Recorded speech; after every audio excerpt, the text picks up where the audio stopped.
All right, shalom, and welcome to another Bible study that Yahweh has enjoined unto us here in this body of Yahshua. My name is Esaac ben Israel, and I'm the elder priest of the United Congregation of Israel. And I'm joined here by one of our other priests, Priest Mikael. Shalom, my brother. Shalom, elder. All right, so we got a few questions that we're going to get to. And in case you guys don't know, the Bible study is the place for those questions, the open dialogue. When we do things on the Sabbath day, it is not set. It is not that type of forum. So different congregations or different teachers do things in different ways. You may see some people on a holy convocation on the Sabbath. They're kind of going back and forth. Everybody is making comments. Well, we have to understand the difference. First of all, on the Sabbath, we are not going to be in this room. We're going to be in a room that we have prayed and sanctified. We have asked the angel to come in and sup with us and us with him. Being that means that we have also made sure that we were in a certain status as far as cleanness, if you will. Bible study has none of that, so that anyone can engage in a question, whether that be male or female. So understand the differences and why those differences are there. This gives us an opportunity to ask those questions. Now you find that a lot of times we just don't like doing things in organized form. So you'll have individuals who will have hit you with 1,000 questions, and we have Bible study. They won't ask one question, a Bible study. But as soon as you get outside in the yard and start raking, they got 22 Bible questions. Hold on. We have a absolute forum for such a thing. And we keep allowing people to throw us off and change. When we get ready to do this, this is what we're doing. We have a form set up for this is what we're doing at this point in time. So it is imperative that we take advantage of those things, because what happens is when they're over, everybody has, I wish, I woulda, I shoulda, and I coulda. And we had an opportunity to ask those things, and we did not. Being that on the Sabbath day, we have asked the angel to come in and sup with us, there's certain things that we just cannot allow. For the not just for sake of having things go a certain way, but for the power involved when you have invited an angel into that sanctuary. You don't want to handle that any old kind of way. So there's a reason why we do things, and even in that, just mentioning that, like I said before, we're not even in the same room where that happens. So hopefully, we'll, understand that. This says, I hope all is well. I start by saying I understand that the other nations, Gentiles and strangers have the opportunity to cling to Israel and be grafted into the good olive tree. My question is, how do Gentiles repent if they were not given the law? The laws were given to Israel, which we as Israelites transgress and are called to repent. How does this work for those nations not given to the law? And let's start here at Romans chapter 4.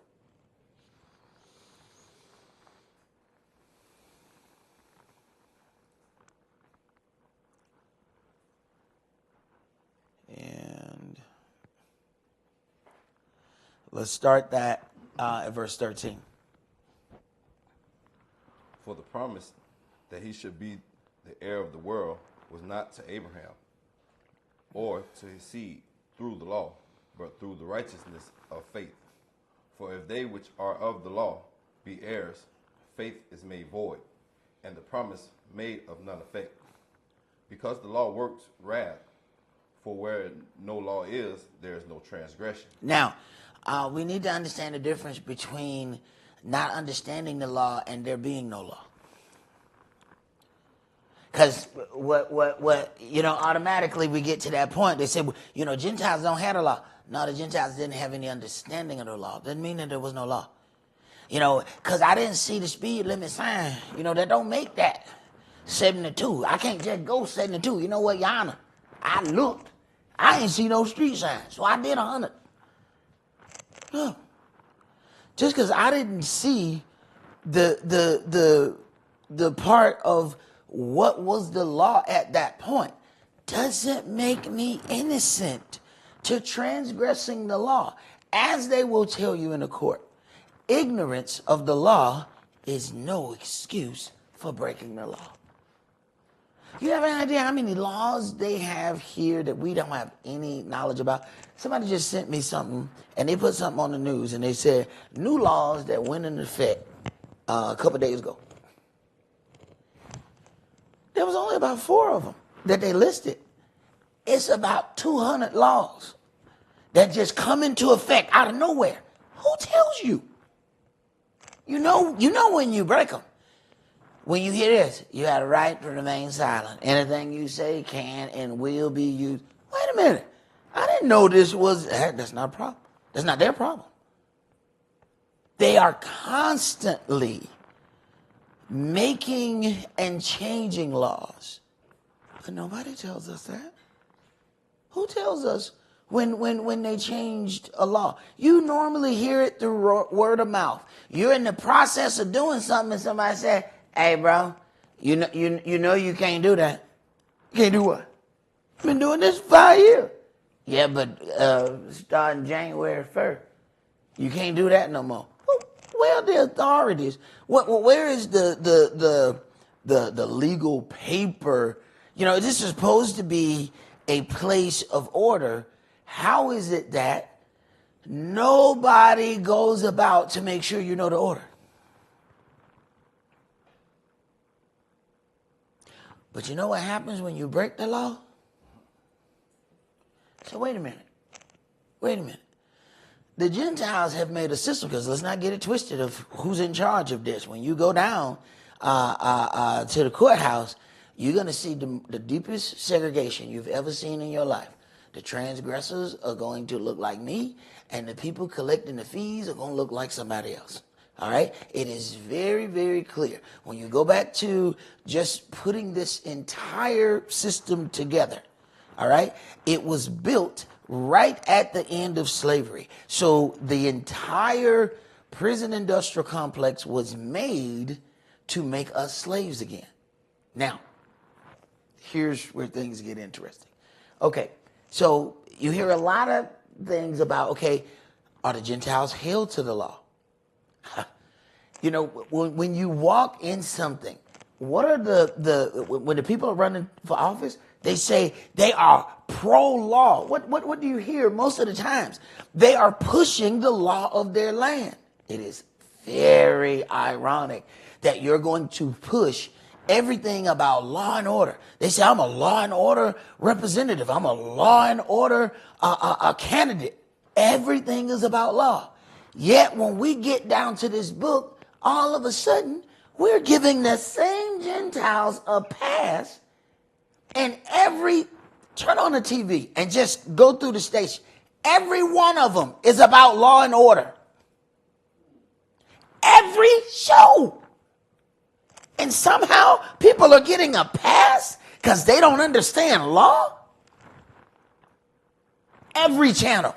Flip the channels. Watch 2 minutes of it. Flip to the next one. I do that anyway. But do it just for the sake of getting information. See what happens. Every last one of them. Law and order. Interesting for a people who were not given law. That is absolutely ironic that every television show is about law and order, but you were not given law?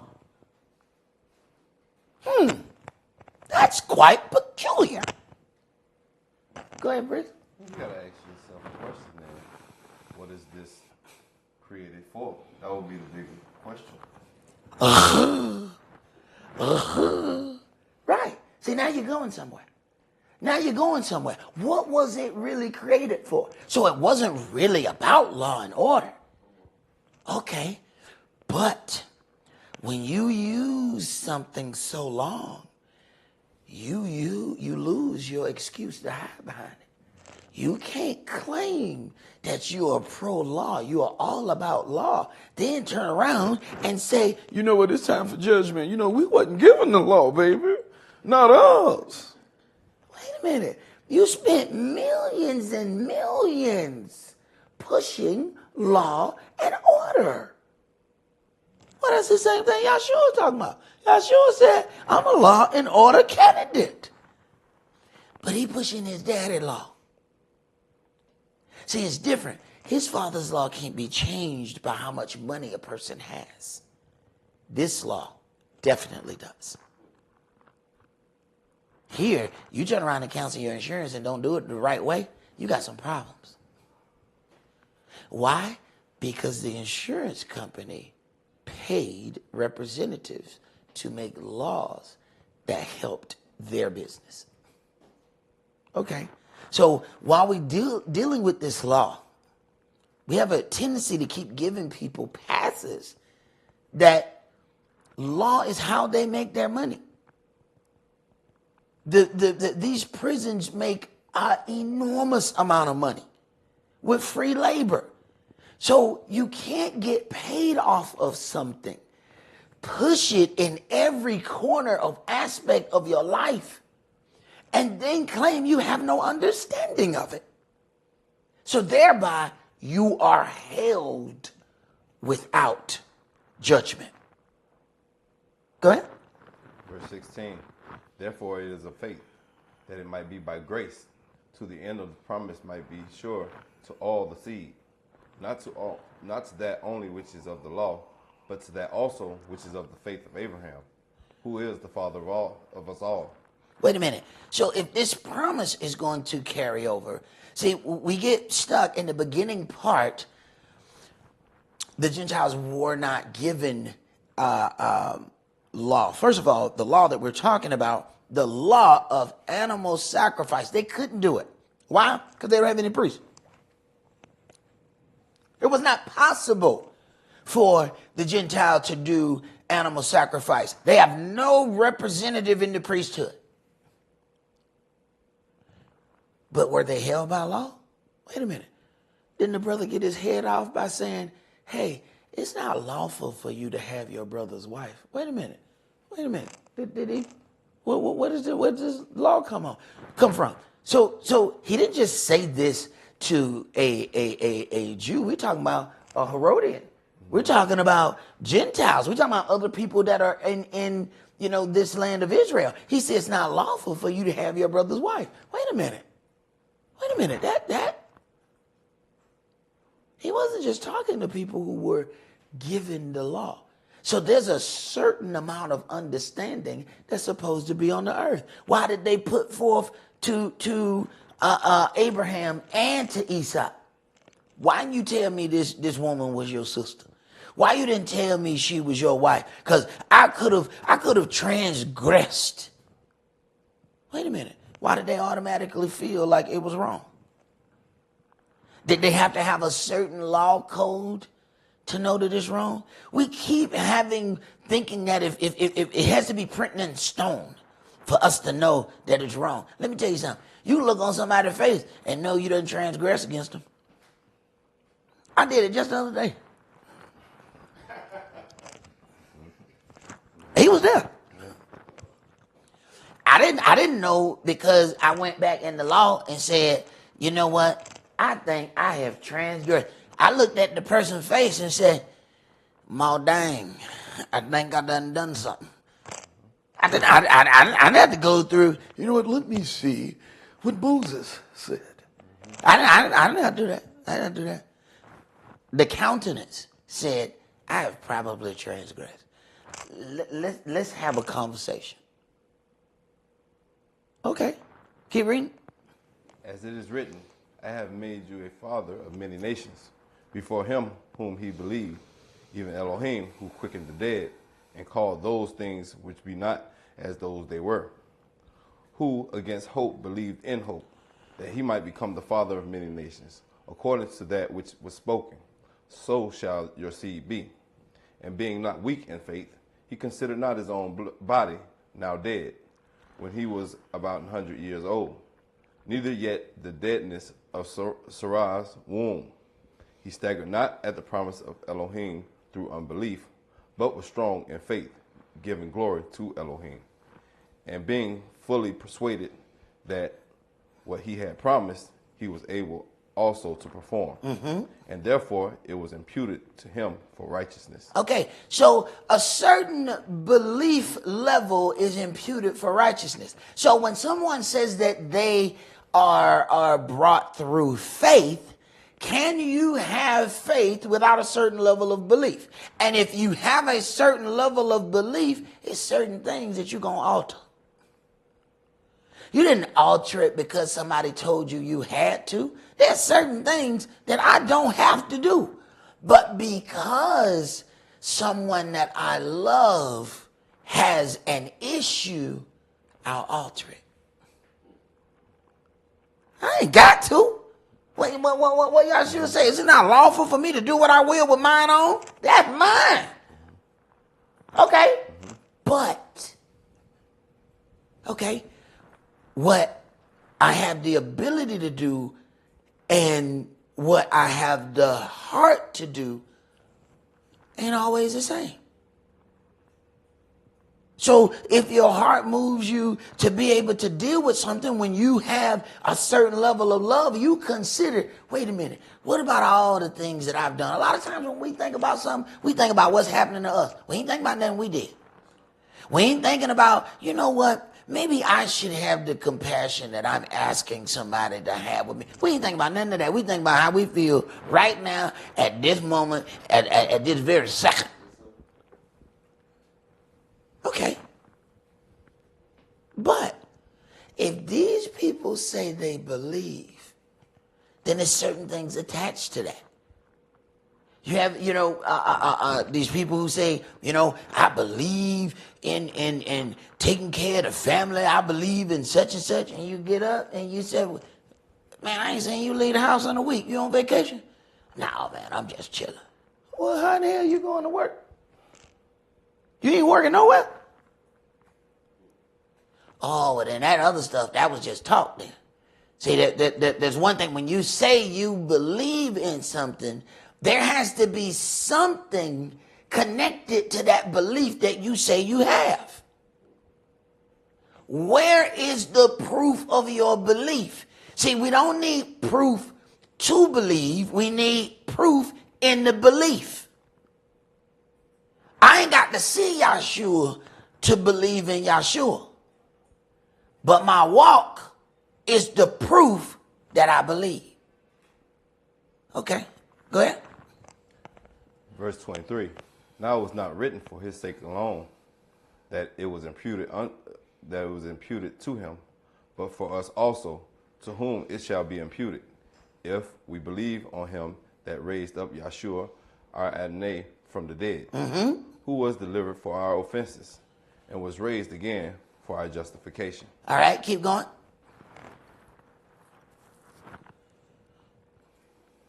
Therefore, being justified by faith, we have peace with Elohim through our Adonai Yahshua HaMashiach. Understand something. It's not just the Gentiles that had to go through faith. Once he let us know that he was going to destroy the temple, we couldn't be justified by works anyway.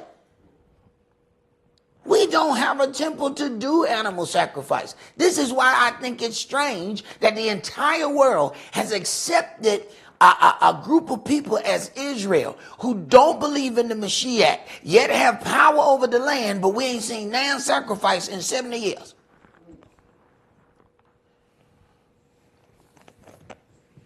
Oh, I find that strange.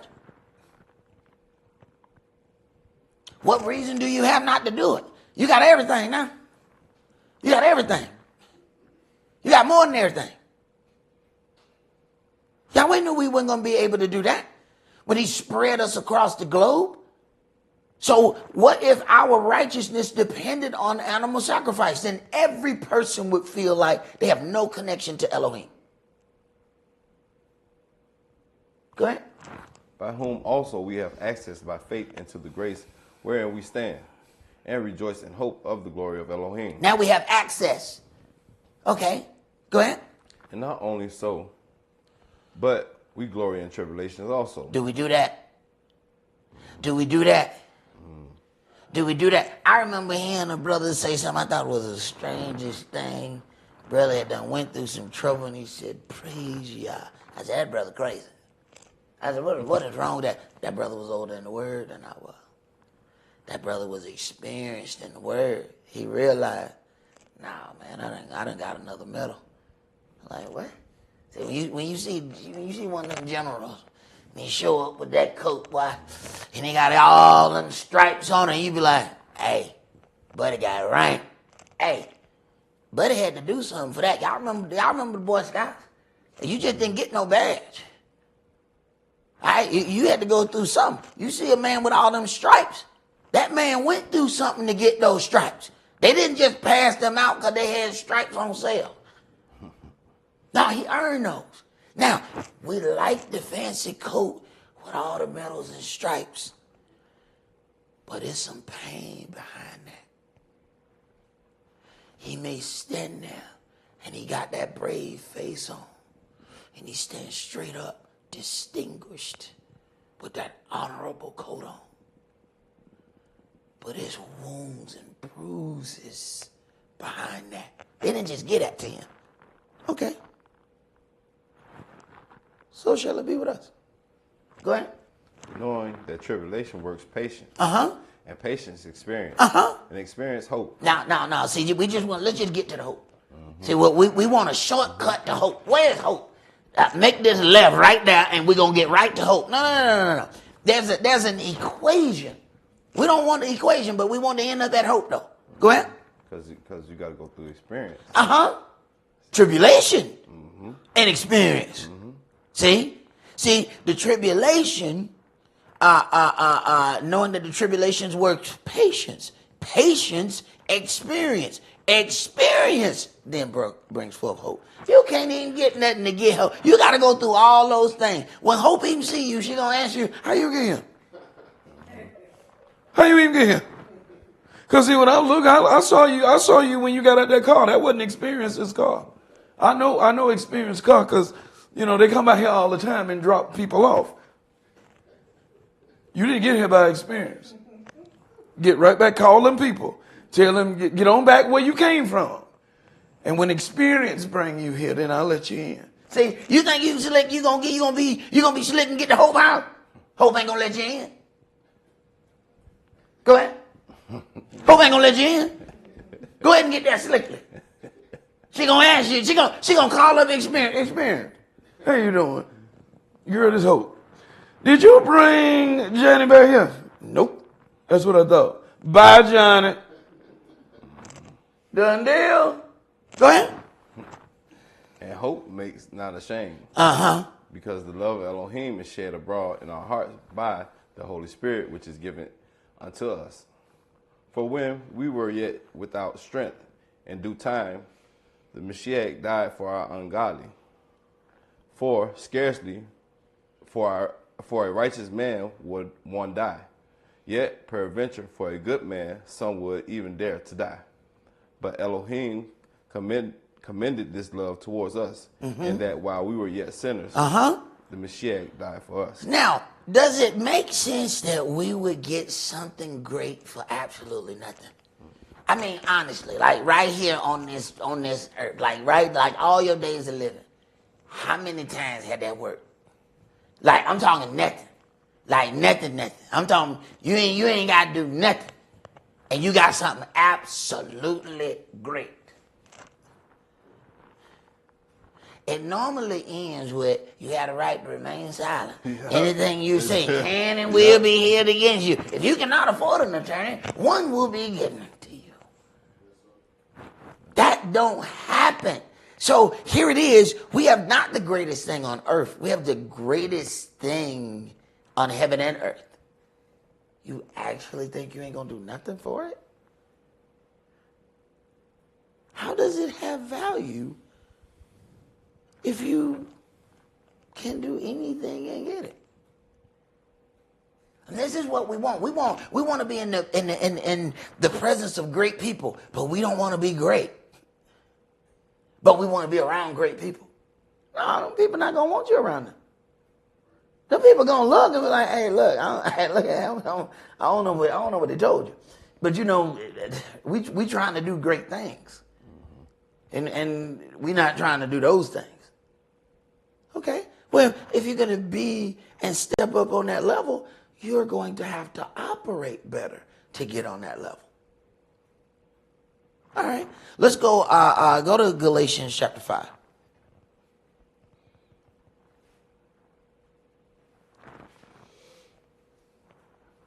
Galatians chapter 5, and I want you to start at verse 1. Stand fast, therefore, in the liberty wherewith the Messiah had made us free. And be not entangled again with the yoke of bondage. Now, you hear this a lot of times coming from especially those of, I got to rephrase what I say because, those of the Sunday sort. All right. So you hear this a lot from those of the Sunday sort. All right. That be not entangled again with the yoke of bondage. And it's funny because that is always mentioned when it comes down to the law. Yet, I hear more people of the Sunday sort going to the law to talk about tithing than any other group I have ever heard of. And it's absolutely amazing that it's bondage until it's pillage. Oh, it's bondage until it's money. So it's only bondage when it's saying you should act, walk, operate. But it's holy when it's talking about you need to deliver that cash, you need to get that seed, you need to get that seed offering. Now all of a sudden it's not bondage. It's interesting how the same thing changes depending on what the desired outcome is. Go ahead. Behold, I, Saul, say unto you, that if you be circumcised, the Messiah shall profit you nothing. Now understand who he's talking about. He's talking to the Gauls. The Gauls are French. He said, if you be circumcised, he ain't talking to his people because circumcision was given unto the children of Israel. He said, if you be circumcised, it shall profit you nothing. All right, keep reading. For I testify again to every man that is circumcised, that he is a debtor to do the whole law. I'm sorry. I know this is going to be a really bad question. But when you submit your question and we ask and then we, assume, or we ask, should the Gentiles be under the law? Did you ask any of those Gentiles if they were circumcised? I know it's not a real good party favor. It's not, like, would you like some cheese and crackers? Hey, have you been circumcised? It don't really roll off. It don't roll off right. I know it. It don't roll off right. I know there's no real good way to formulate it in a sentence. There ain't no soft way of going into it. My son played football. Did you get circumcised? It just don't roll off right. I got it.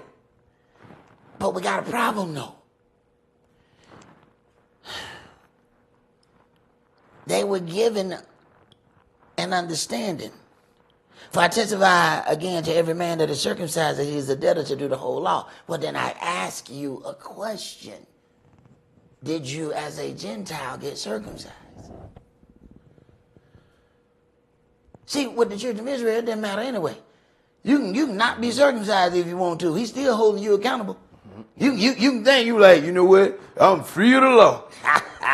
Believe that if you want to. We didn't have a choice. They had a choice. Now, what choice did you make? Okay, go ahead.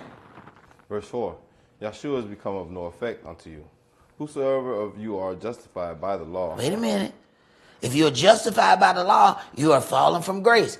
How many black candidates you seen on TV running for office that says they are law and order candidate? I ain't never seen not a one. Not a one. Okay. Each one of the things are pushing law. Here's the writings that were given unto the Gentiles. And it says, if you are circumcised, you're a debtor to do the whole law. Go ahead.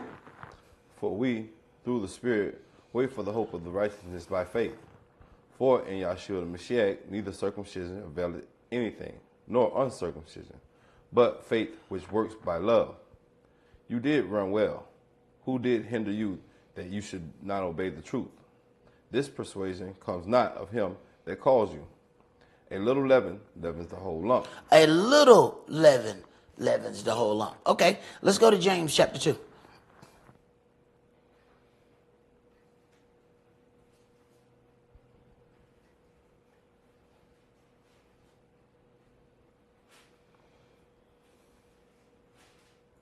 Start at verse 1. My brothers, have not the faith of our Adonai Yahshua the Mashiach, the Adonai of glory, with respect of persons. Now this says the sin of partiality, which is how they subtitled it. And we know those subtitles and things were not in there. All right. So the sin of partiality is what it's dealing with. So right off the rip, it says with respect of persons. Do we hold one group of people accountable and not hold another group of people accountable? Keep going. For if there come unto your assembly a man with a gold ring and goodly apparel, and there come in also a poor man in vile raiment, and you have respect to him that wears the gay clothing, and say unto him, sit you here in a good place, and say to the poor, stand you there, or sit here under my footstool. Are you not then partial in yourselves, and are become judges of evil thoughts? Wait a minute. Now, when we start dealing with certain aspects of things, we hold some people accountable. I just got through, I was watching television, and they was talking about this, the guy who killed like 4 or 5 college students. Like, I think they were asleep, like somewhere in Idaho or something like that. It's interesting that when a person does something great, they push that person is Jewish. Now, when that person commits murder of 4 or 5 people, you know they just regular white on TV? Mm-hmm. You ever know that? I said, that'll kill you. I said, wait a minute, I'm looking at the name. Wait a minute. I said, hey, look this up right here. And they said, oh yeah, it says that they Jewish. Now, it's funny because we don't get any push or what, no fanfare. No, that individual murdered 4 kids. But nobody knows the actual breakdown of that individual's past because they won't say that. And if you think about it, they never do. They make sure they'll show us so you automatically know when it's us, it don't matter what we worship. They want to make sure they show us. I find it interesting that those things they happen with partiality when it comes down to other individuals. Go ahead. Verse 5, hearken, my beloved brothers, have not Elohim chosen the poor of this world, rich in faith, and heirs of the kingdom, which he had promised to them that have loved him? But you have despised the poor. Do not rich men oppress you, and draw you before the judgment seats. Do not they blaspheme that worthy name by which you are called? If you fulfill the royal law according to the scripture, you shall love your neighbors as yourselves. You do well. Now, the problem is this is royal law, right? This law is in the Old Testament and the New Testament. Did not Yahshua say the same thing? So when people said that the Gentiles did not have law, Gentiles didn't have sacrificial law. Yahshua gave the law. Mm-hmm.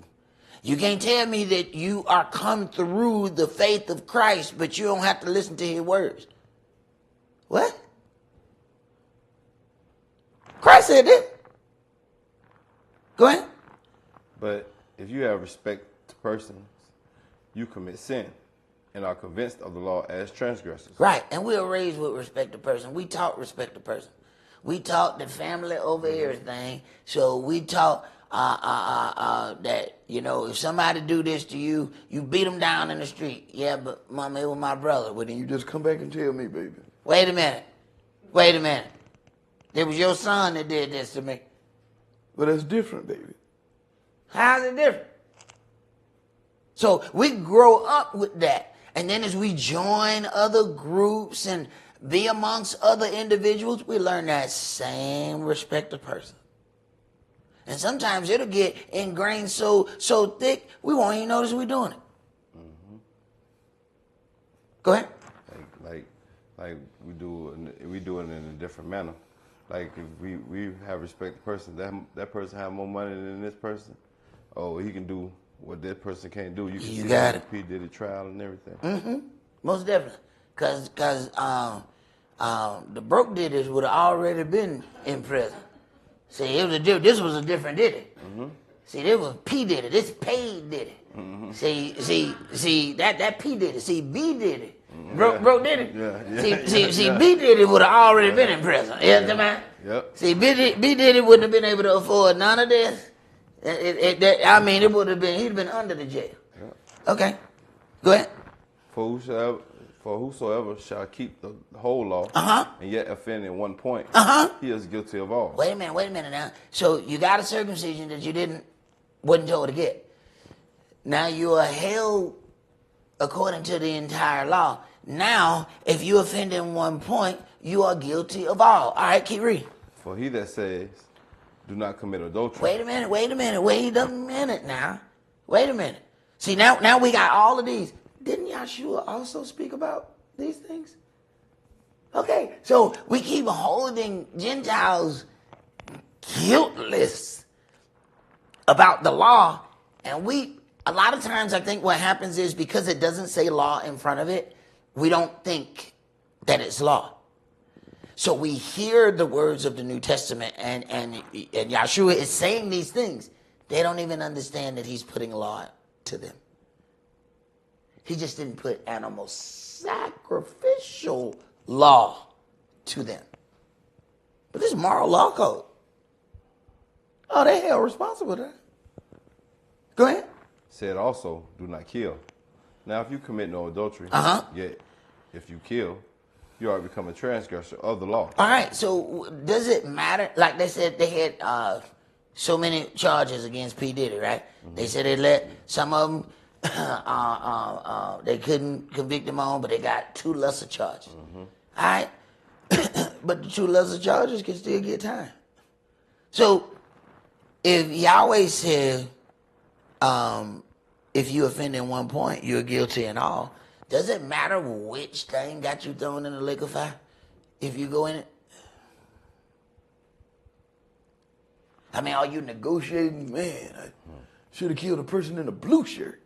I mean, what? Go ahead. So speak you, and so do, as they that shall be judged by the law of liberty. For he shall have judgment without mercy. That has showed no mercy. And mercy rejoice against judgment. Wait a minute. All right now. Run that back, selector. Okay. So, for he shall have judgment without mercy that has showed no mercy. All right, well, let's see how the Gentiles deal with judgment. Let's see how they deal. Wait.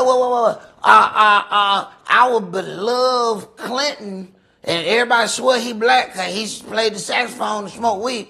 They said, he's a black. They said we already had a black president before Obama. He's Clinton. All right?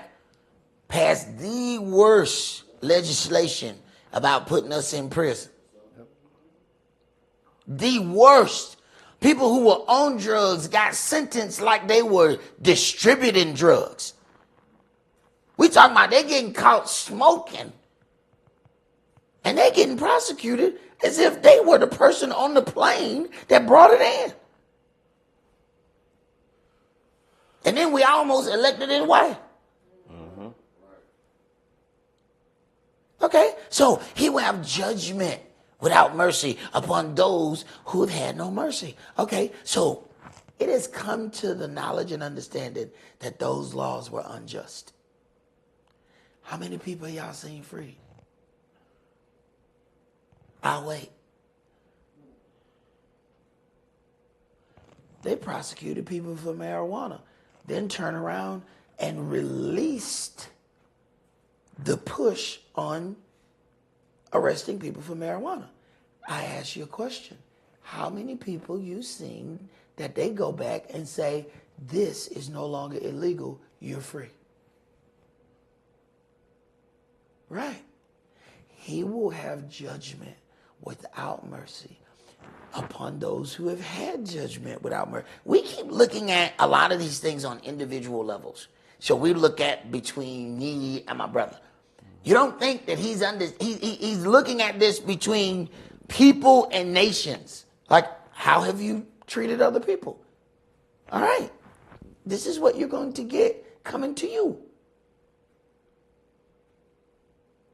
Look at what this country is doing. You know, it's one thing to say you're going to deport somebody, but then you're going to put them in a country they ain't never been in. Now, keep in mind, now, this is the elected official that this country has chosen. And before people say, well, that's not my president. Do you live him? Well, that's your president. Could the people in Egypt say, that ain't my Pharaoh. I wanted Pharaoh Nico. I don't want Pharaoh Ramses. Hey, you're going to deal with everything that Yahweh said going to be dealt with because of what decisions Pharaoh made, just like everybody going to have to deal with the decisions that the king makes. Okay. All right. Go ahead. Verse 14. What does it profit, my brothers, though a man say he has faith and have not works? All right, let's go to Romans chapter 2. Romans chapter 2, and let's start at verse 12. For as many have sinned without law, shall also perish without law. And as many have sinned in the law, shall be judged by the law. All right, now, sometimes you read that so fast, you don't really comprehend what's happening. All right, so we're going to slow this down. For as many as have sinned without law shall die without law. Okay. As many as have sinned in the law shall be judged by the law. Hey, man, they'll tell you in a minute, I'd rather be judged by 12 than carried by 6. Wait a minute. It's different between being judged and dying. If I'm judged, I got an opportunity to be set free. Ain't no opportunity in that other option. So if you think you can avoid knowing about Yahweh's law and then just keep committing things, you know what that does? That just makes you feel good. Because, we don't like to feel bad about anything that we've done. Anytime, we feel bad about what we've done, we have a problem with anybody who causes us to remember anything bad that we've done. It just bothers us. So this is why we pay feel-good preachers. This is why feel-good preachers have all the money. Because people want to feel good. They want to feel good about the bad that they've done. And if you tell them good things about their bad, they will pay you handsomely. Go ahead. For not the hearers of the law are just before Elohim, but the doers of the law shall be justified. For when the Gentiles, which have not the law, do by nature the things contained in the law. Wait a minute. If you believe in something, you operate like you believe in it. Do I need to be made to do something if I really love it? Why do I need to be made? And see, this is the thing that we have to get out of our mind. Why does somebody have to make you do something that you claim you love? Why didn't you just do it? Keep reading. These having not the law are a law unto themselves. Wait a minute. They don't have the law. Okay? But they are a law unto themselves because they want to excel in this thing that they're in. Go ahead. Which show the work of the law written in their hearts. Wait a minute. The work of the law is written in their hearts, but they wasn't given the law. See, we look at that one thing and think that it's a loophole. And it's not us. It was given unto us. The Gentiles told us this. This is why the question was even asked, because we done heard it. I know you done heard it because I done heard it. They think that is a loophole for them. So they go all around the earth doing whatever they want. And they say, we were not given the law. Go ahead. So you could change right here when it says, which have not the law, which have not circumcision, if they don't understand that way, right? But see, when you're also trying to get, this is how Yahweh trick you. You go somewhere and you say, wow, that's Yahweh's holy land. We want that. They said, yeah, but to get that, you got to be Jew. All right, well, we're going to pretend to be the Jews then. They said, well, you pretend to be the Jews, you got to get circumcised. Well, let's get circumcised then. Uh-oh. But now you're a debtor. Because understand what the Gentiles say they are. The people in the land claim that they are Benjamin and Judah. The Gentiles claim that they are the rest of Israel. Since they claim that, then they were okay getting circumcision, which then made them responsible for all of the law that they didn't even have to deal with. When you get down to animal sacrifice, you could have never done that anyway. This is why he said, who are you? How would you even do this? This is why Saul answered the question. You don't have the ability to do this if I let you.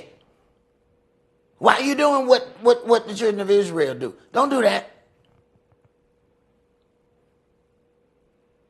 They got priests. You don't. Go ahead. Which show the work of the law written in their hearts, their conscience also bearing witness, and their thoughts, the meanwhile accusing or else excusing one another. In the day when Elohim shall judge the secrets of men by Yahshua the Mashiach, according to my gospel. In the day when Elohim shall judge the secrets of men. Let me tell you something. There's certain things that Yahweh has pulled out. There's some other things that he still left secret. And because don't nobody know, we think we done got away. We swear we done got away. As a matter of fact, we'll be talking big stuff. Yeah. Not knowing your business is dangling by this. Keep talking. Keep talking. That ain't just sitting there like, keep it up. Because we think we done got away because it ain't came out in this amount of time. So then we start talking as if we really didn't know it. All right. Keep playing with it. Go ahead. Remind me of a situation until you look back, until you get the opportunity to look back. And then you say, I repent. Right. Go ahead, bro. Verse 17, behold, you are called a Yehudi and rested in the law, and make your boast of Elohim. So the children of Israel are supposed to deal with the law differently than anybody else. He said, you rest in the law. Go ahead. And know his will, and approves the things that are more excellent, being instructed out of the law. Wait a minute. The children of Israel are instructed out of the law. We're not instructed out of the letters. We're not instructed out of Psalm and Proverbs. We're not instructed out of songs. All right? Psalms and Proverbs are poems and songs. What do you think we're doing now? We said hip-hop is a culture. Y'all being instructed out of songs. Right. Go ahead. And are confident that you yourself are a guide of the blind, a light of them which are in darkness, an instructor of the foolish, a teacher of babes, which has the form of knowledge and of the truth in the law. You, therefore, which teaches another, teaches you not yourself? You that preaches a man should not steal, do you steal? Wait a minute. This New Testament, why we even talking about stealing? I mean, God is love. I got love in me. You know what I'm saying? Why don't we just love one another? I mean, why you worried about if those your rims or not? Why you tripping? Don't look at them. Yeah, they might have your Social Security number carved in the back of them. Don't look at them. Just worry about just love. Wait a minute. Why are we talking about that? This is New Testament. The Gentiles come into this story full-fledged in the middle of this book. We keep thinking that this book don't talk about law if you start in the middle. There's law all through this book. All through this book. And there's no way you can have faith in something and not see the law in this book. And we're talking about people with an analytical mind. Conquerors are analytical. They analyze things that they intend on conquering. They sat there and they watched those natives. They realized that they just could not beat the Indian. The Indian went left and he come back right. They said, didn't Chief Smoke-a-Lot go that way? Yeah, but Chief Smoke-a-Lot came back from this way. Wait a minute. What is going on? They watched them long enough to figure out, okay, what they eat. You realize they killed off the whole buffalo, not because they cared about the buffalo, but realized that that's how the Indians were surviving. They killed off the buffalo to kill off the Indian. They couldn't really kill off the Indian. So they killed off something else. How you gonna be given? Wait a minute, man. You can't be so intelligent and then claim to be protected under ignorance. Go ahead. You that says a man should not commit adultery, do you commit adultery? You that abhors idols, do you commit sacrilege?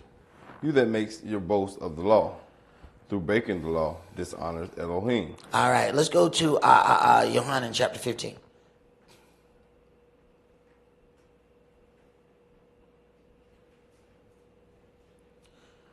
John chapter 15, and let's start at verse 18. If the world hates you, you know that it hated me before it hated you. If you were of the world would love his own. Mm-hmm. But because you are not of the world, but I have chosen you out of the world, therefore the world hates you. Remember the word that I say unto you. The servant is not greater than his master. If they have persecuted me, they will also persecute you. And they sure will. If they have kept my sayings, they will keep yours also. But all these things will they do unto you for my name's sake, because they know not him that sent me. Mm-hmm.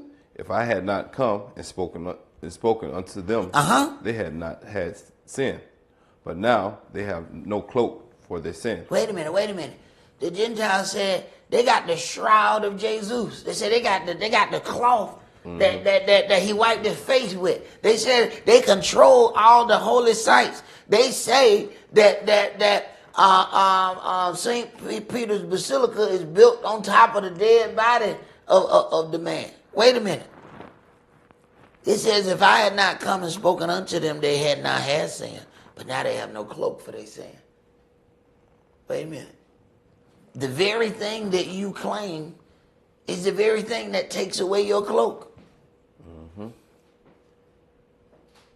By saying that Peter is the so-called first pope, they are saying that they are in control. Not only that they are a part of the law code, but they are the instructors of everybody else in the law code. Why do you think the Catholic priests are the only ones that have full garbs and a head cover? You don't see no priest without Catholic priest without no head cover. Yet you find us arguing over to cover or not to cover. Tell me when you see the Catholic without a head cover. Tell me when you said the nuns got head covers. Okay, every Christian church came out of Catholicism. Every one. So wait a minute. The foundation of them was one thing. They proclaim that they have all of this. How can you then be protected under ignorance and say you don't? Now, that little piece that they call the Vatican is the richest per square inch in the world. I'm sorry, you just it is. First of all, the reason why the Catholic priests cannot be charged with child molestation, no matter how many of those children that they do those things to, all over the world, because the Vatican is its own country. It is not a church. It is legally a country. So those people are ambassadors of their country. When they go to other countries can't lock them up. They got to go ask the Vatican. Those people have diplomatic immunity. Now, if we knew that and understood that, would you have sent your child somewhere where the people are protected against any prosecution no matter what they do to your child? Would you still send your child there? Okay. Go ahead. He that hates me hates my Father also. If I had not done among them the works which none other man did, they had not had sin. Wait a minute. You can't proclaim that you're in charge and you have access to all these works and then claim that you're not responsible for anything that's connected to it. You can't have both of those things. Go ahead. Now they have both seen and hated both me and my Father. But this comes to pass, that the word might be fulfilled that is written in their law. They hated me without a cause. But when the Comforter is come, who I will send unto you from the Father, even the Spirit of truth, which proceeded from the Father, he shall testify of me. And you also shall bear witness, because you have been with me from the beginning. All right. Let's go to Romans chapter 11.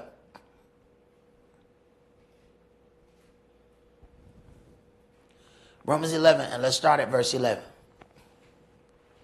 I say then, have they stumbled, that they should fall? Elohim forbid. But rather through their fall, salvation is coming to the Gentiles, for to provoke them to jealousy. Wait a minute. There's supposed to be an issue right there. There's supposed to be an issue. But now we kind of forget what the relationship is supposed to be. Go ahead. Now, if the fall of them be the riches of the world, and the diminishing of them be the riches of the Gentile, how much more their fullness? So the Gentiles rose because the true Jews fell.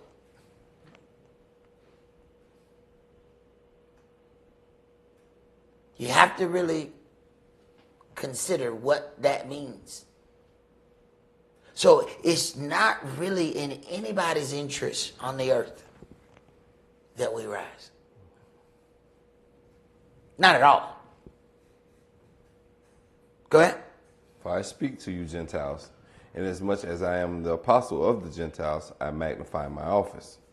If by any means I may provoke to emulation them which are my flesh, and might save some of them.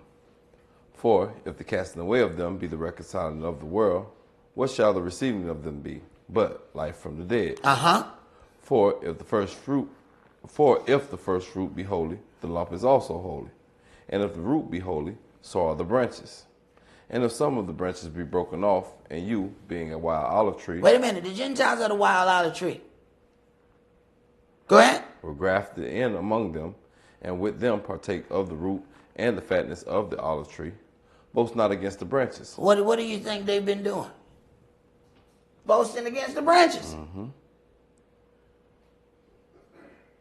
Go ahead. But if you boast, you bear not the root, but the root you. Wait a minute. So according to how they deal with the children of Israel, whose tree they were grafted into, it decides their outcome. He says, but boast not against the branches, but if you boast, you bear not the root, but the root bear you. Uh-oh. Now we got a problem. Now we got a problem. See, this is a problem with us in general as people. We forget our beginnings. See, we forget how we became a part of something, and then we just glorify where we are, and then forget. Wait a minute, hold on. You forgetting that I'm the one that opened the door for you? We forget that after a while, after we get to walking in the power and in the liberties, we forget how we got there. This is why sometimes Yahweh have to give us a little reminder. He have to remind us where we come from. At least, we get too holy. Some of us, we be like, I ain't got in trouble in a minute, I'm doing good. I remember last time I said that, I got in trouble before I finished talking. I said, you know what I ain't gonna do? I ain't gonna say that no more. I changed my words after that right now. Because I was feeling pretty good about myself. I was doing that pigeon thing. Yeah, hey, Bob, bloop, bloop. There I go. Okay. I said, yeah, I'm gonna watch those words right there. I'm gonna watch those words. Go ahead. He will say then, the branches were broken off that I might be grafted in. Well, because of unbelief they were broken off, and you stand by faith. Be not high-minded, but fear. All right, so be not high-minded, but fear. Now, when we deal with that, we end up dealing a lot of times on an individual level. But we have to understand now, the Gentiles are in charge when it comes down to the sons of Noah and who has their time to rule upon the earth. You got to understand that this is their time of rulership on the earth. So to think that somebody is going to be protected during their time of rulership for not knowing is amazing. Wait a minute, it is your time. You are the king. And you are going to be protected under the veil of ignorance? Are you kidding me? Let's go to Revelation chapter 18.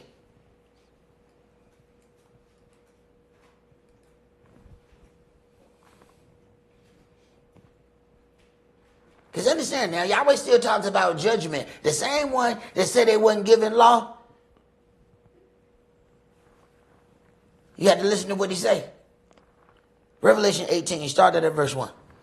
And after these things I saw another angel come down from heaven, having great power, and the earth was lightened with his glory. And he cried mightily with a strong voice, saying, Babylon the great is falling, and is become the habitation of devils, and the hold of everything, of every foul spirit, and a cage of every unclean and hateful bird. For all nations have drunk of the wine of the wrath of her fornication. Wait a minute. Now, if she ain't judged by law, you need to tell Yahweh. Because he sure about to deal with Babylon. He ain't said, you know what? I ain't gonna trip on you. Because y'all wasn't given the law code specifically. That ain't what I'm reading. What I'm reading is Yahweh coming to town. Okay? And it's going to be different than when Santa Claus come to town. He got a bag of goodies, but you're not going to like what's in the bag. Go ahead. And the kings of the earth have committed. And they don't need to check in the list because we know you've been naughty. Ain't no nice list when he come for what's in that bag. All right, keep going. Verse 3. For all the nations have drunk of the wine of her wrath, of her fornication. All the nations. Go ahead. And the kings of the earth have committed fornications with her. And the merchants of the earth are waxed rich through the abundance of her delicacies. They have waxed rich through her scheme of finance. They can create money out of thin air. They create money where no money actually exists. You ever thought about, like, there are people who are billionaires, but they don't have $1 billion? You haven't thought about like how deep that is? That they're billionaires, right? Mm-hmm. But they say, all right, where your money? Well, I mean, I don't have, $1 billion per se, per. Mm-hmm. What? Well, how you get? Well, the stuff that I have has been valued at $1 billion. Well, who valued it? My friends. Oh, so I can get my old busted dog Scruffy and say, I possess a majestic hound of influence.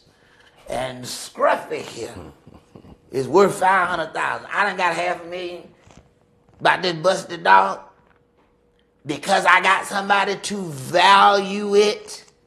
And this is the game. What do you think is happening with our houses? Why people of a different ethnic group, their houses get valued at higher rates so that their estates are worth more. Are they really worth more?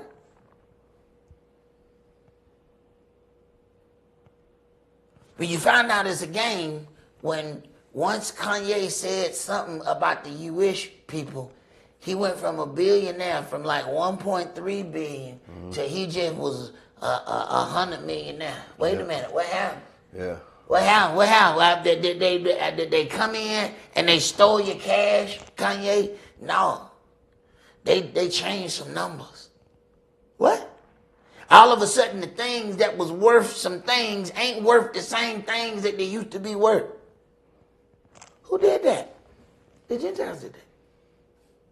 Soon as he said something that they didn't like, they devalued his valuables. Okay, wait a minute. So they clearly understand the laws of finance. All right. So they understand the laws of locking individuals up. They understand the laws of finance. Wait a minute, so what laws don't they understand again? Because they seem pretty intelligent to me.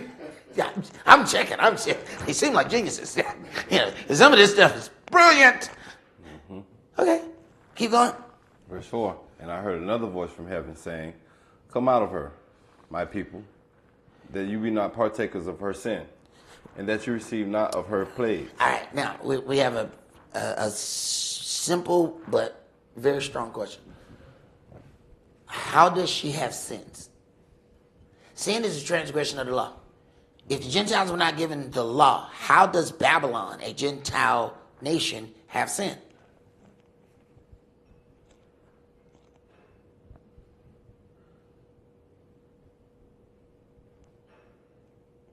Read, my brother. For her sins have reached unto heaven. There we is. Them sins done reached. They done reached. You know what I'm saying? So somehow the things that don't exist somehow piling up. Now imagine that. Isn't that peculiar? Mm-hmm. That the things that don't exist somehow keep adding. It's like them interest rates they be hitting us with. And them late charges, how they compound. Mm-hmm. Like you can't see interest, but it exists. Because you know that bill was $10, but it was $42 the next time you got it. But you put 20 on it. Wait a minute. It was 10.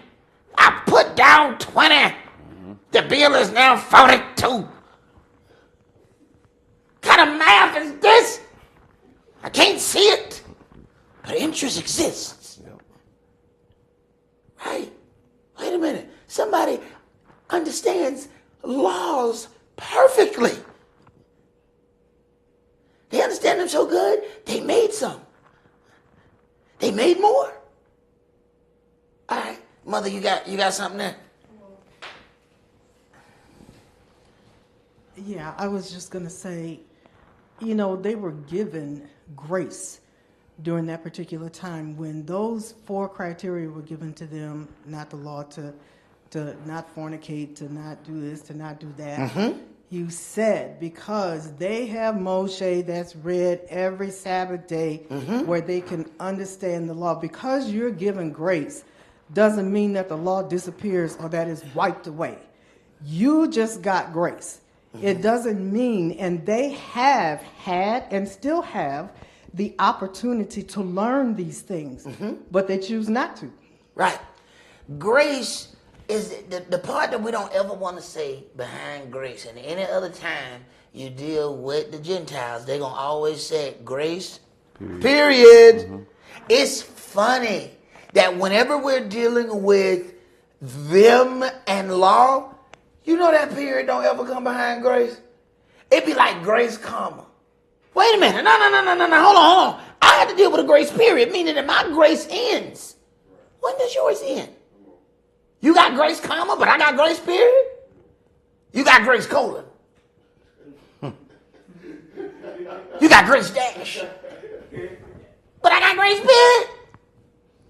Why I don't get grace, comma? Why I don't get grace, colon? Okay, right. Grace don't last forever. Go ahead. You really think these people don't know the difference between the grace and the mercy that they have received?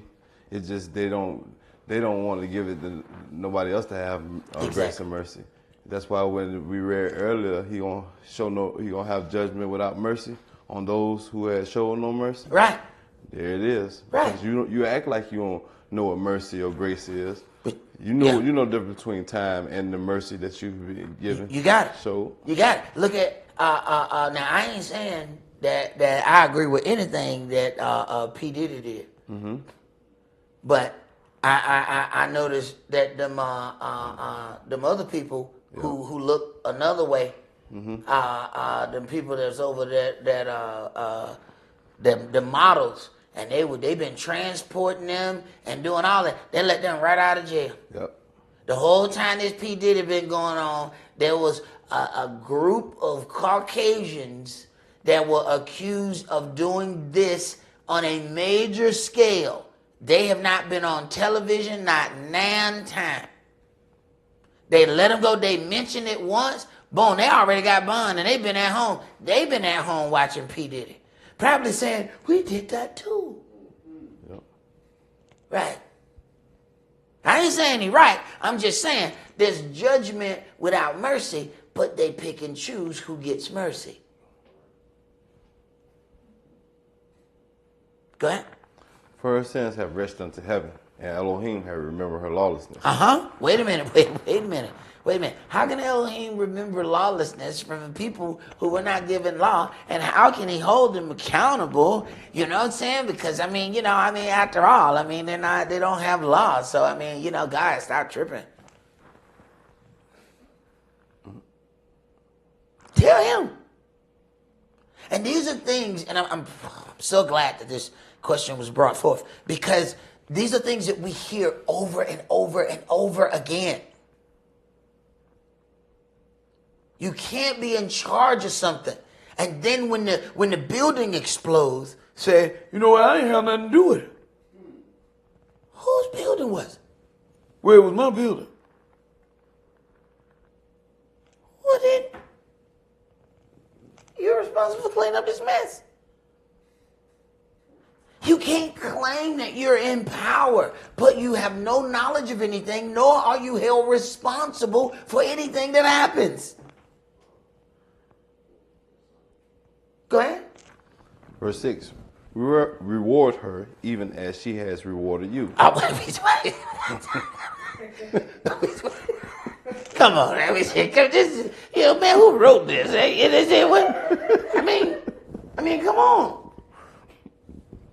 Sometimes we are receiving things because of how we have dealt. And be careful, because Yahweh will give you some power just to see how you act with it. Okay? And some of us, we get power, we turn into the Hulk smash! Wait a minute.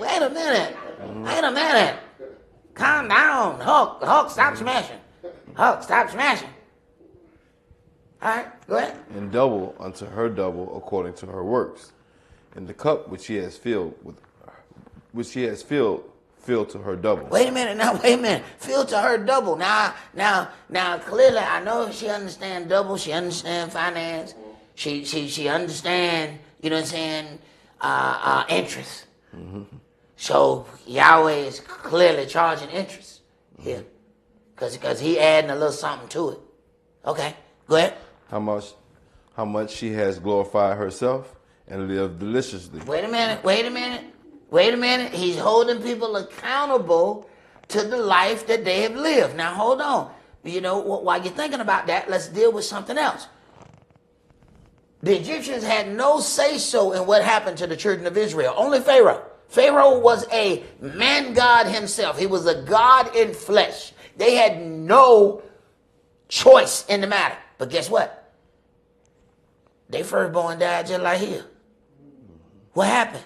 They were benefiting from what Pharaoh did. So now you have the decision makers, and then you have all the people who enjoyed the benefit of those dealings. I'm sorry. You enjoy the benefit. You're going to have to answer for that. You can't enjoy the benefit of something and say, I didn't have anything to do with it. What do they tell us? Your cousin robbed the bank. Your cousin came and bought you that car. We holding you as part. We need to come get that car. What? You said, I didn't steal the car. The car was given to me as a gift. Yeah, but the car was given to you as a gift from a person who stole the money, who bought the gift. Somehow we understand that. You know what? All right. Now, there are slave masters who left money to the people and then to their children, and their children started Fortune 500 companies, and now they don't somehow seem to understand that they are held responsible for the money that the people got during slavery. But they're the ones that made the law that said they can take your property if it's connected to wrongdoing. Yet every dime in this country is connected to wrongdoing. You making this stuff up. Hey, man. Hey, but at the same time, we have to understand, and these are the individuals that we're trying to hold not accountable. These people are exceptionally intelligent. To put together some of these things that they've put together, exceptional. Mm-hmm. You cannot then be protected under the veil of ignorance while proclaiming how much of a genius you are. Go ahead. So much torment and sorrow give her. For she says in her heart, I sit a queen. And am no widow. And shall see no sorrow. Right, they got Lady Liberty, right? Mm-hmm. All right, so the lady is saying, ain't nothing gonna happen to us. Now, one of the things it says that no man buys her merchandise anymore. We're gonna get to that. Keep going. Verse 8, therefore shall plagues come in one day, death and mourning and famine, and she shall be utterly burnt with fire, for strong is the Adonai Elohim who judged her. Right. Go ahead. And the kings of the earth who have committed fornication and lived deliciously with her shall bewail her and lament for her when they shall see the smoke of her burning. Right. They think about, man, I got my money on fire. I put money in there, man. Go ahead. Standing afar off for the fear of her torment. Standing far off so, they don't come down too now. Okay, go ahead. Saying, alas, alas, the great city of Babylon, that mighty city, for in 1 hour is your judgment come. My elder used to say she gonna have to fall that fast, because she don't, the whole earth gonna get blown up. She got enough of everything to blow up. The whole earth will be left to crumbs. So she can't know that she going down. It has to be a surprise. And when you're arrogant, everything is a surprise. You surprised you lost. Go ahead. And the merchants of the earth shall weep and mourn over her, for no man buys her merchandise anymore. Now, Now, you have to start looking at this in a very interesting light. Now, we got all of this so-called situation of war going on. And one of the things that I looked at, every couple of years, Netanyahu has been saying that Iran is just, like days away from making weapons grade nuclear devices. They have enriched plutonium or whatever he's saying. He's been saying that since like the 80s. Yes. Yeah. So you know, in 80s, 90s, Yeah. 2000, but how long do it take to make this stuff? Because every time, and that end up being his so-called reason for invading them, which makes sense because America did the same thing. When they invaded and they said weapons of mass destruction, ain't none of us held the president accountable and said, so when he still didn't find those weapons of mass destruction? Mm-hmm. A whole war. Yep. No weapons found. Same thing they just did. And then these individuals tricked us into getting them into war. So they went down, started a fight with Iran. Iran put them in the full Nelson. They ran and said, "Big sister, they hit me." And then America went out, pow, pow, pow. I done told y'all, stop playing. Wait a minute. You see how fast they just got us in a war? Mm-hmm. Wasn't no talks, wasn't no negotiation, wasn't no nothing. They just went over, did whatever they wanted to do, and then stood back and waited for us to go. And while y'all talking and we say us, understand, these people will turn around and draft our kids to go fight for a land that they done already stole from somebody else. So now it says no man buys their merchandise anymore.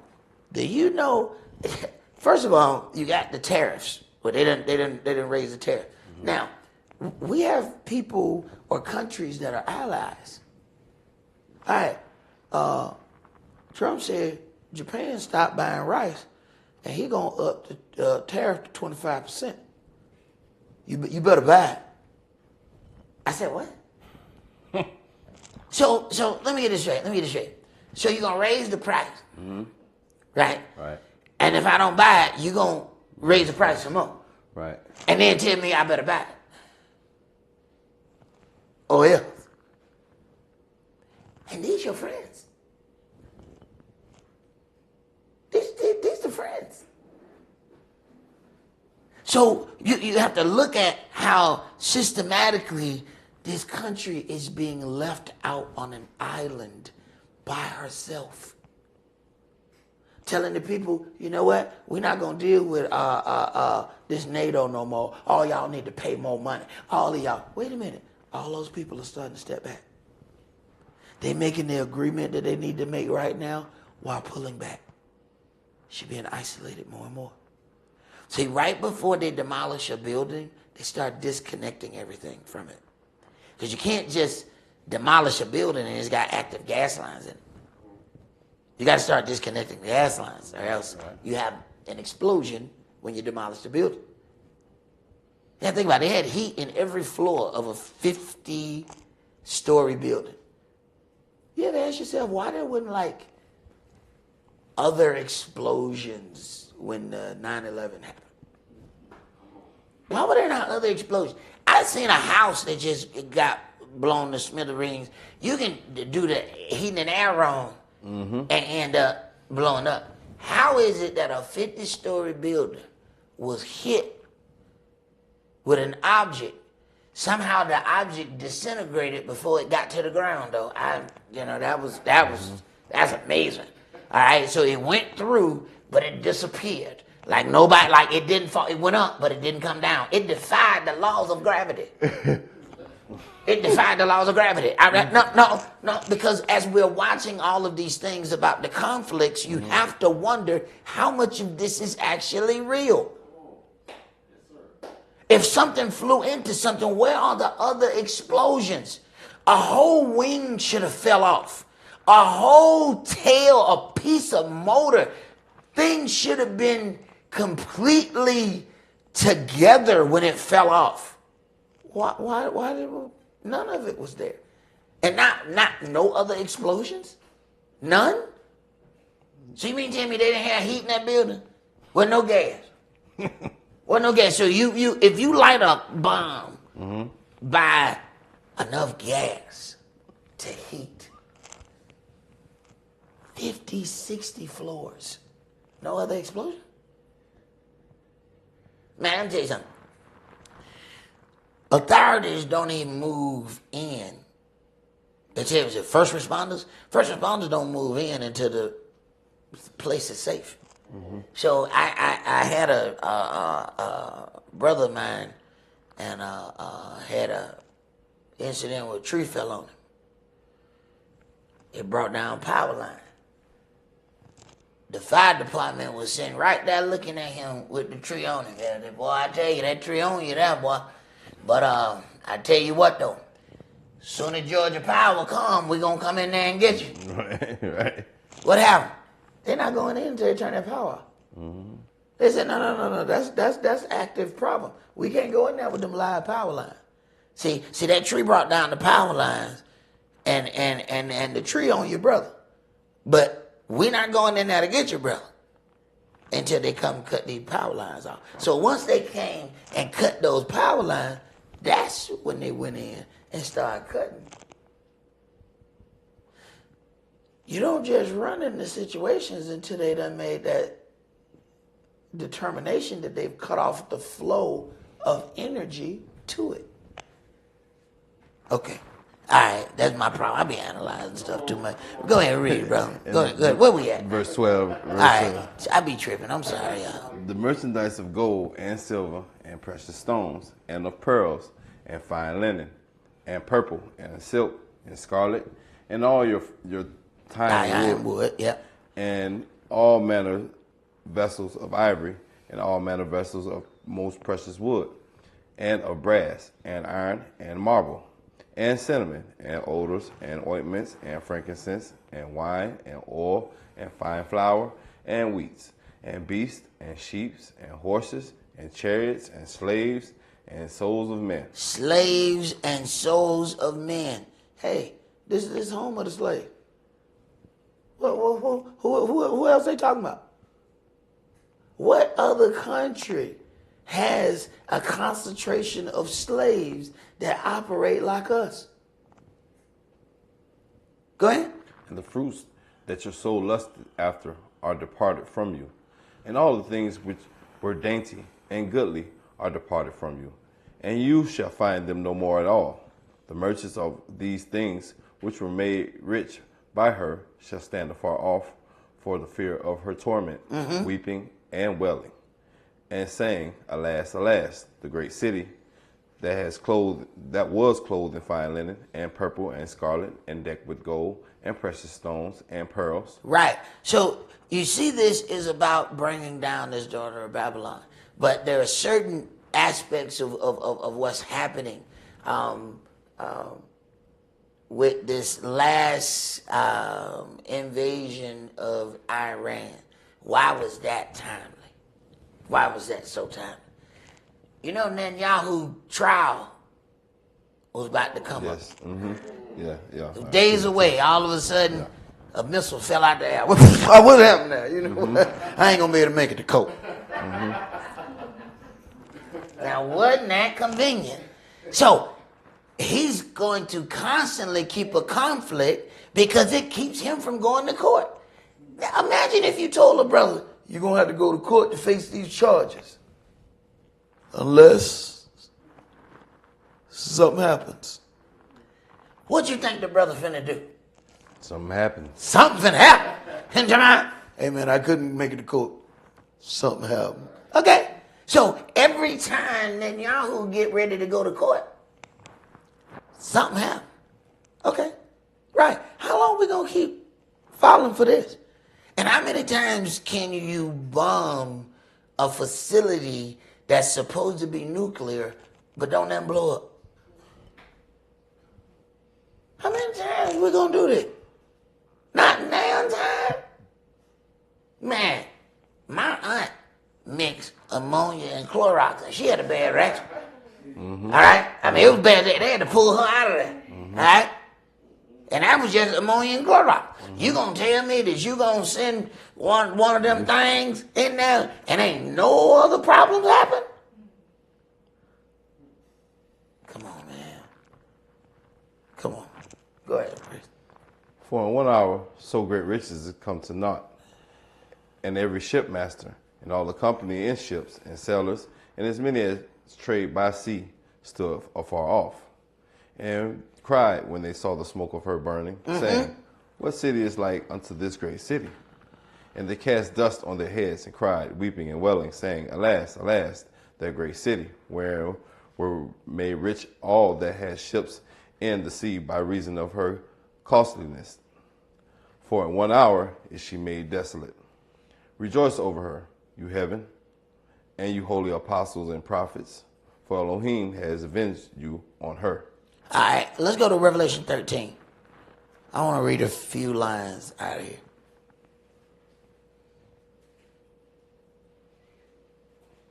Revelation chapter 13, and start at 11. And I beheld another beast coming up out of the earth, and he had 2 horns like a lamb, and he spake as a dragon, and he exercised all the power of the first beast before him, and caused the earth and them which dwell therein to worship the first beast, whose deadly wound was healed. And he does great wonders, so that he makes fire come down from heaven on the earth in the sight of men, and deceives them that dwell on the earth by the means of those miracles which he had power to do in the sight of the beast, saying to them that dwell on the earth, they should make an image to the beast, which had the wound by a sword, and did live. And he had power to give life unto the image of the beast. That image of the beast should both speak, and cause that as many as would not worship the image of the beast should be killed. And caused all. Wait a minute, you have to look at some of the things that's being made. Either you gonna do what this country says you gonna what they want you to do, or they gonna impose sanctions, or they gonna impose some really harmful things on you. And this has just been the way of the world, the way that this country is operated. So it's funny, even when you deal with this whole situation of nuclear power in Iran, it was America that gave them their nuclear power starter kit in like the 60s. We forget Bin Laden used to hang out with America. He had a company with George Bush Sr. So let me ask you something, Priest, while we here. You mean to tell me they had a nuclear system since the 60s? The United States gave it to them, right?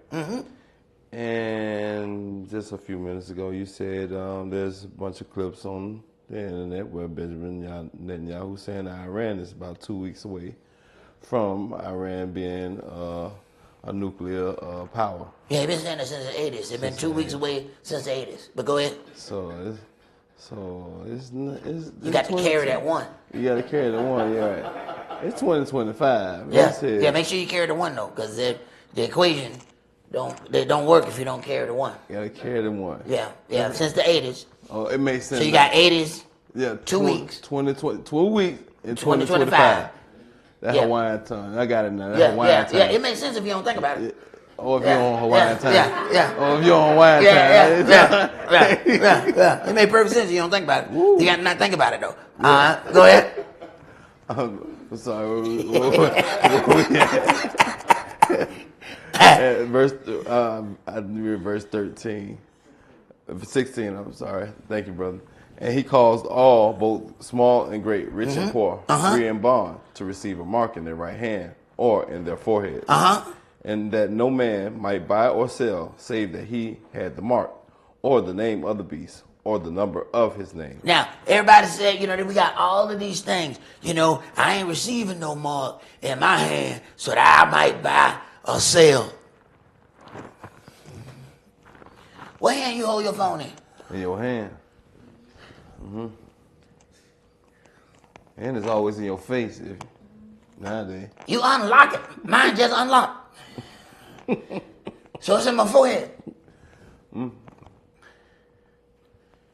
can go by and just point it and go and walk out the store. Yeah. People say, I ain't gonna take no name, no mark or no beast.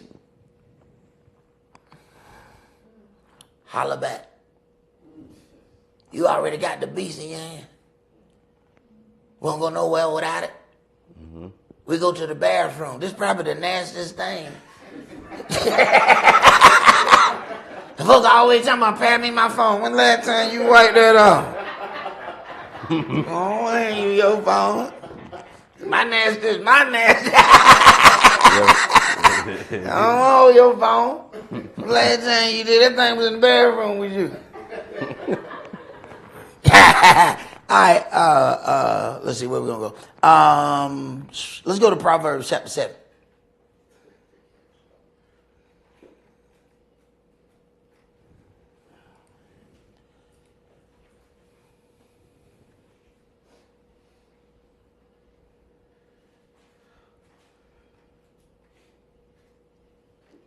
Start at verse 1. My son, keep my words and lay up my commandments with you. Keep my commandments and live, and my law as the apple of your eye. Bind them upon your fingers, write them upon the tables of your heart. Say unto wisdom, you are my sister, and call understanding your kinswoman, that they may keep you from the strange woman, from the stranger which flatters with her words. Mm-hmm. For at the window of my house I looked through my casement, and beheld among the simple ones. I discerned among the youths a young man void of understanding, passing through the streets near her corner, and he went the way to her house. In the twilight, in the evening, in the black and dark night. And behold, there met him a woman with the attire of an harlot, and subtle of heart. She is loud and stubborn. Her feet abide not in her house. Now, we like to do this and apply it to a woman. Mm-hmm. But I want you to think about Lady Liberty, whose feet don't stay in her house. She go into everybody's country and tell those people how they need to operate. Now, won't fix nothing in her house. Mm-hmm. You know, you got hungry people, they cutting out medical payments, they cutting out all of these things. But then we'll go to these other countries and say loud and proud what they need to do. She is loud and stubborn, and her feet abide not in her house. Them folks like, wait a minute, don't you have a problem at your own house? You got veterans sleeping on the street. Why you over here? When you go into another people's country and tell them that they need to pass legislation to okay the lifestyle that you like to live. Why your lifestyle need to be legal in their country? Your lifestyle need to be legal in your country, not in theirs.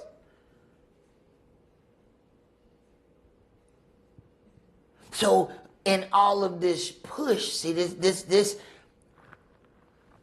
is how some of the things that we as Americans have and that we have been afforded is because of some of these things. How are we not going to be held responsible for that? We think that certain things are just good just because they're good. No, somebody received real bad for that. Go ahead. Now is she without, now in the streets, and lie in wait at every corner. So she caught him and kissed him, and with an imputed face said unto him, I have peace offerings with me. This day have I paid my vows. Therefore came I forth to meet you. All right. As far as I want to go on that. I want to go here. I want to get one more. Now, one thing that does come in 1 Timothy 5:13, and it's talking about these women when it says they learn to be idle, they wander about from house to house, not only idle, but tattlers and busybodies, speaking things which they are not. we hold that to one person, but not consider that nations operate in that way. This question here, I want to try to get this. When looking at the law and comparing it to the way we garden now, it can be difficult to keep things as Yahweh intended it, similar to finding non-mingled garments. In order to avoid pollutants, and a variety of fruits and vegetables are grown in new and interesting ways not seen in Scripture, greenhouse and hydroponics, to extend growing seasons, especially for colder areas. For these purposes in these times, would these methods be acceptable, and merely placing a seed in a different garden pot be acceptable? Or should more be done to keep things closer to the way Yahweh intended it? For example, due to cross-pollination. Let's go to Deuteronomy chapter 22.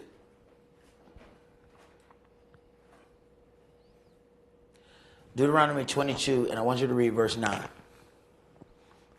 You shall not sow your vineyard with diverse seeds, lest the fruit of your seed which you have sown, and the fruit of your vineyard be defiled. You shall not plow with an ox or an ass together. You shall not wear a garment of diverse sorts, as of woolen and linen together.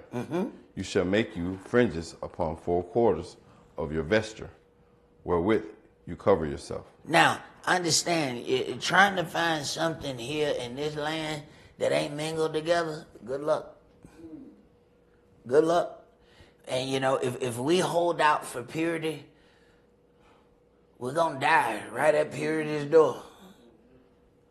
This is our place of punishment. If you could have purity during punishment, then it's not punishment. Now, you still got to do what you can do. Read Leviticus 19 and verse 19.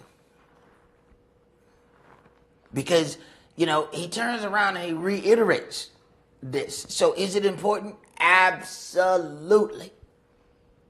Leviticus 19, verse 19. You shall keep my statutes. You shall not let your cattle gender with a diverse kind. So wait a minute. So then if you are not supposed to let your cattle gender with diverse kind, then that means you cut them off from hanging around them. What we do, we send our kids around everybody and everything and then be surprised. I can't believe you went out there and did that. Then you let them gender with diverse kind? Well, then all right, then they start saying, you know what, I don't like these cattle, but that goat is fine. Okay. All right. What do? We put them in those situations. So then they're supposed to have this saying, okay, I'm going to make sure these cattle stay together, these stay together, these stay together. I'm going to make sure of that. That's not the cattle's position. That's the shepherd's position. We blame the cattle. Wait a minute. Who in charge of the field? Oh, okay. Go ahead. You shall not sow your field with mingled seed. Neither shall a garment mingled of linen and woolen come upon you. And whosoever lies carnally with a woman. Check this out. Let's go. As far as I want to go right there, let's go to Jeremiah chapter 29.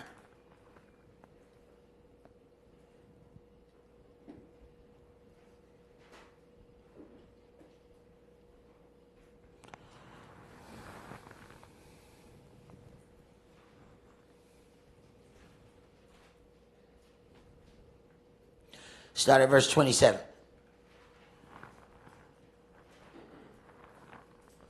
Now therefore, why has you not reproved Jeremiah of Anathoth, which makes himself a prophet to you? For therefore he sent unto us in Babylon, saying, this captivity is long. Build you houses, and dwell in them, and plant gardens, and eat the fruit of them. How long? You in Babylon. Go ahead and plant your garden. But do understand, don't expect those things to be the same as if it would have been a garden in Israel. Please don't think it. But you got to do what you got to do. But just please don't think it. But when he said, look here, the captivity is long. You can't sit here and hold out and say, you know what? I'm going to plant me some vegetables when I get in my land. You may not never plant those vegetables. You won't even want to plant by the time you get in your land. If we make it there in our lifetime. So the captivity is long. You still have to survive during the captivity. So then there are things that we're going to have to do that we're not going to be 100% able to follow. Go to Exodus chapter 23.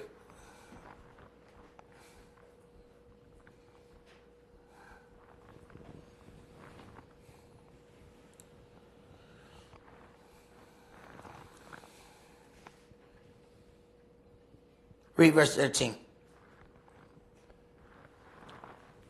And in all things that I have said unto you, be you circumspect, and make no mention of the name of other gods, neither let it be heard out of your mouth. All right, now this is law given unto us.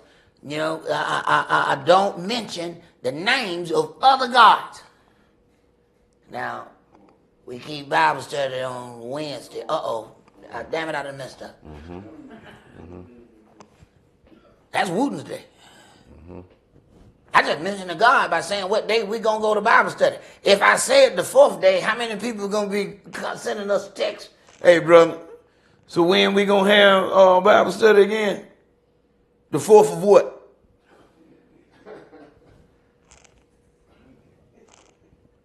So just going through the days of the week, I got Thursday, I got Thor's, I got Friday, I got Frig Day, I got Monday, I got Moon Day. Come on now, hold on. I got to mention these months. I'm mentioning gods here. Okay. Now, if that wasn't bad enough, let's go to Daniel chapter 1. See, if the adversary of the devil can get you to say, it's not going to be 100% pure, so I don't need to do it. He got us. He got us. See, now we don't even start walking because we think we ain't going to make it. This is how he discourages us every time. This is too hard to do. It'll be some great stuff. You know what, man? You know, this relationship too hard. I'm getting out of it. Then we go and look at somebody else. I wish I had a relationship like that. You did have one. It got hard and you walked away from it. Because the adversary of the devil convinced you it was going to be too difficult. Daniel chapter 1 and started at verse 1. In the 3rd year of the reign of Jehoiakim, king of Yehudah, came Nebuchadnezzar, king of Babylon, unto Jerusalem, and besieged it. And the Adonai gave Jehoiakim, king of Yehudah, into his hands, with part of the vessel of the house of Elohim, which he carried into the land of Shinar to the house of Elohim, and he brought the house of his God. God, and he brought the vessels into the treasure house of his God. And the king spake to Ashpenaz, the master of his eunuchs, that he should bring certain of the children of Israel, and the king's seed, and of the princes, children in whom was no blemish, but well favored, and skillful in all wisdom, and in cunning in knowledge, and understanding science, and such as had ability in them to stand in the king's palace, and whom they might teach the learning and the tongue of the Chaldeans. In other words, he gave them a scholarship. All right, he said, all paid expenses. We're going to feed them if they get a meal plan, everything. Go ahead. And the king appointed them a daily provision of the king's meat, and of the wine which he drank, so nourishing them 3 years, that at the end thereof they might stand before the king. All right, at 3 years they graduate. So they must didn't take breaks, so they didn't have to do the whole 4 years to get, their bachelors. So they was able to get theirs in 3 without those, Christmas breaks. Go ahead. Now among these were the children of Yehudah, Daniel, Hananiah, Mishael, and Azariah. Names that we barely even know. Go ahead. Unto whom the prince of the eunuchs gave names. Uh-huh. For he gave unto Daniel the name of Belteshazzar. Uh-huh. and to Hananiah of Shadrach, and to Mishael of Meshach, and to Azariah of Abednego. Now, because they are people who have received a scholarship, they are set to be presented before the people. They are given names according to his God. Go to Daniel chapter 4.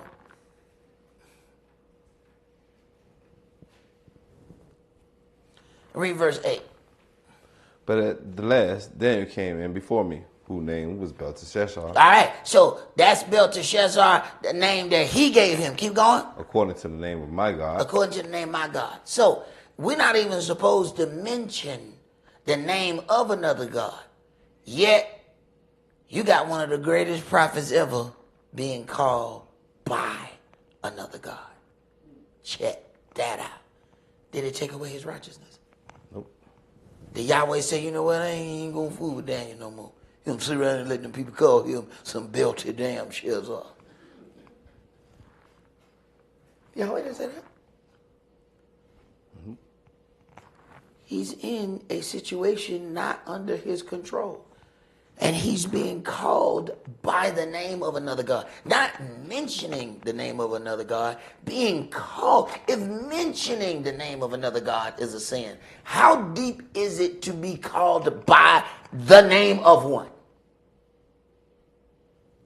Yet, Yahweh did not hold him accountable for any of that. So,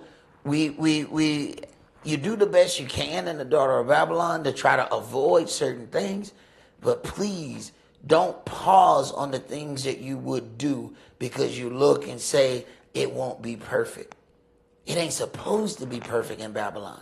Babylon is your practice. It's supposed to be perfect when you get in your land. But how you gonna operate in perfection which that you ain't even practiced? Well, that's all that we're going to be able to get to. I had private question. I'll deal with that a little later. But that's all that we got time for tonight. Let's leave out with the prayer. We're going to rise and face the east.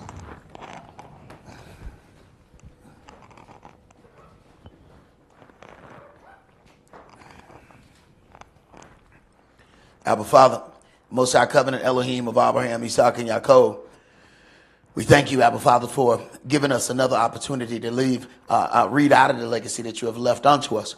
We thank you that you have kept a hedge of protection round about us, and we pray, Father, that you would continue to do so. We pray that you would feel this understanding, this thirst that we have, but we also pray that you would magnify that thirst, that we would keep seeking to understand you greatly, Abba Father, for knowing your laws and knowing your ways is to know you. So we pray, Abba Father, that we're able to get closer unto you to know what you expect of us. We pray, Father, that you would keep a hedge about this little sanctuary that you have given unto us. And we pray, Father, that you would give us health and strength, that we may be able to come back into the shepherd's tent and do the work again that's pleasing unto you, that we may be able to reach all the lost and the found sheep. We ask these prayers in Yahshua HaMashiach's holy and divine name, to whom rule, power, honor, majesty, and might was given forever and ever. Amen and hallelujah. Amen. Hallelujah.